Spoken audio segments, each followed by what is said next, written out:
নমস্কার বন্ধুরা, আজ আমি বানাচ্ছি পাবদা মাছের ঝাল। তার জন্য আমি 3 পিস মাছ নিয়েছি।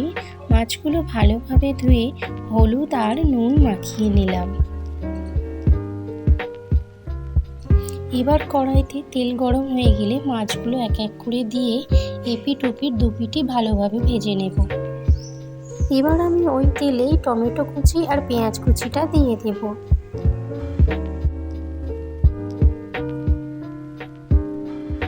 টমেটো আর পেঁয়াজটা নরম হয়ে গেলে পরে তারপর আমি একে একে হলুদ গুঁড়ো, লঙ্কা গুঁড়ো, জিরে গুঁড়ো আর স্বাদ মতো নুন দিয়ে দেব।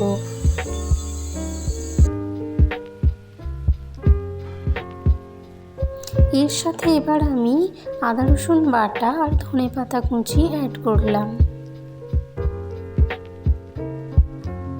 এই সব উপকরণগুলি ভালোভাবে মিশিয়ে নেওয়ার পর আমি জল অ্যাড করব।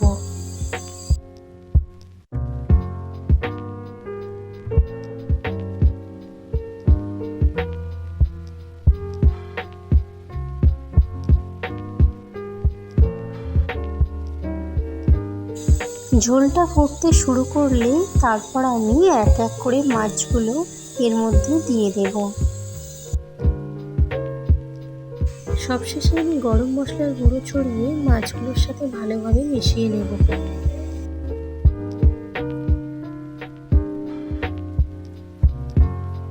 দেখুন বন্ধুরা, পাবদা মাছের ঝাল আমাদের রেডি। যদি ভালো লেগে থাকে চ্যানেলটা সাবস্ক্রাইব করে দেবেন।